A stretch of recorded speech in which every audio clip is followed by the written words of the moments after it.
So I can hardly see what I'm doing out here. The sun is so bright. I can't stand this time of year and the sun's so low in the sky and you can't see anything. I need one of those sun visors like over my eyes. I don't even have one. I used to have one. I don't know what I did with it. I probably threw it away because I never wore it. I was gonna say I watched the first 2 episodes of Tiger King last night, and so far, and like I said, this is subject to change, I'm disgusted with all the main characters of that series so far.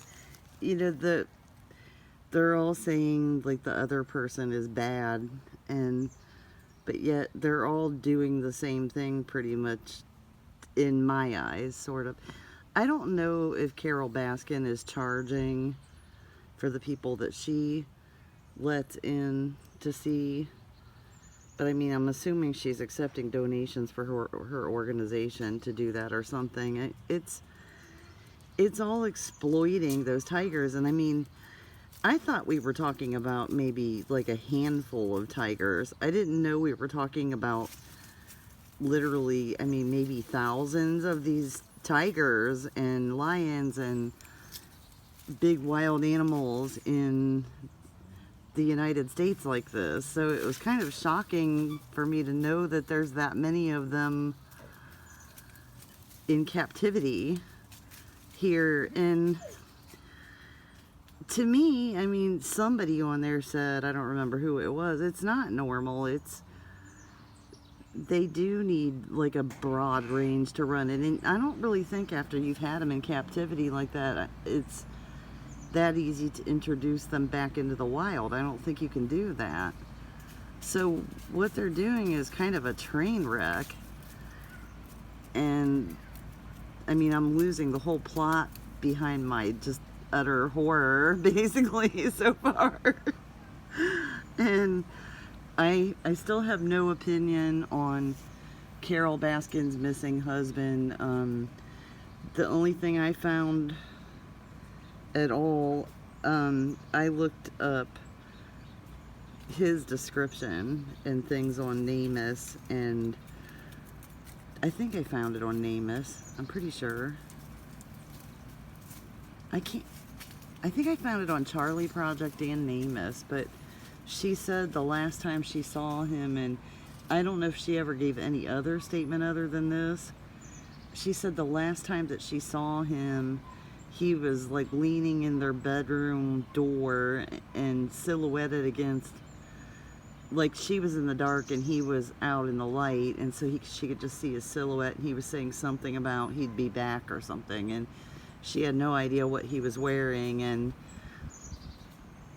that always, to me, when somebody tries to distance themselves from a description of what a person was last seen wearing, means they don't want you to know, or they don't want the police to know what they were wearing, because if they were found and not identified somewhere, they don't want them to tip them off. Like, you know, this is just made up totally, but like say he was wearing jade cufflinks in the shape of butterflies, and she said that, and oh well, 5 years ago they found a guy, you know, tied to a boat on the bottom of the river, you know, with jade cufflinks in the shape of butterflies. That could be him, you know. You see what I'm saying?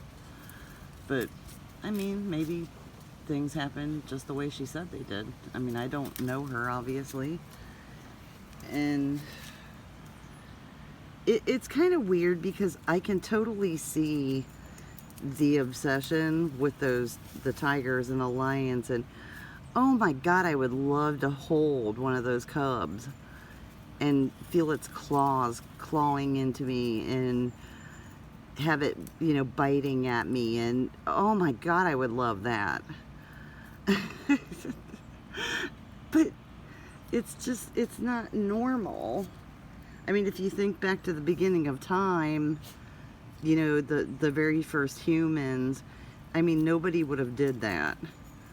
Nobody would have taken in a little cub and raised it in a cage. And it's kind of ironic too, and I don't know if they ever mentioned that in the series, that, you know, Tiger King spent all that time, you know, putting those cats in cages, and now he's sort of in a cage.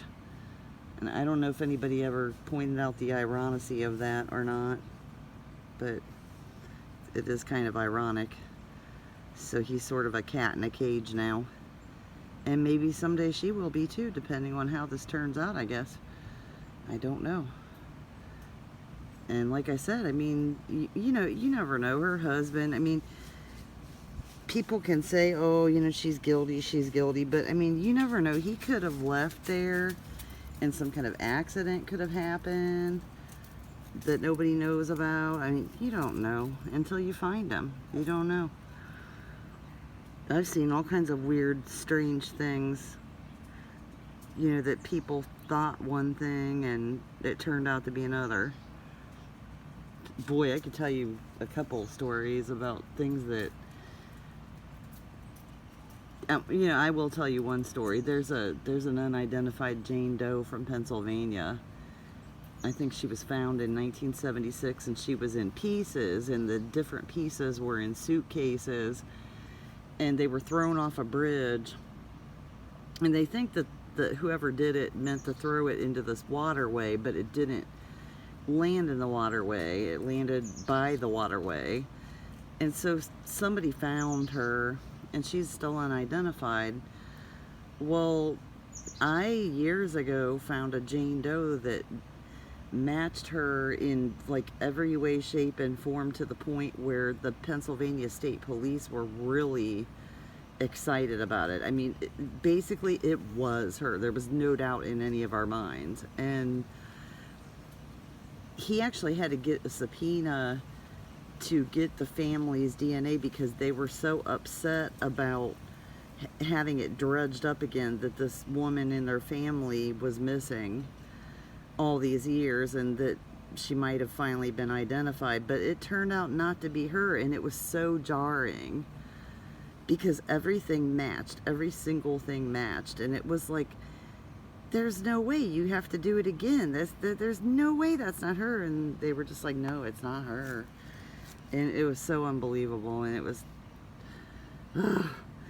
and her story, you can look it up on the internet. Her name was Juanita Oxenreiter. Her story, just in and of itself, there was this guy that actually took her and her husband onto a boat, and they were his friends, and he blew the boat up for insurance money and like faked his own death. And they found out like years later that he was alive because something, I can't remember what happened, but something happened to make him come turn himself in and say, look, you know, I'm alive, you know, I'm tired of running, you know. And they were like, what? Whoa.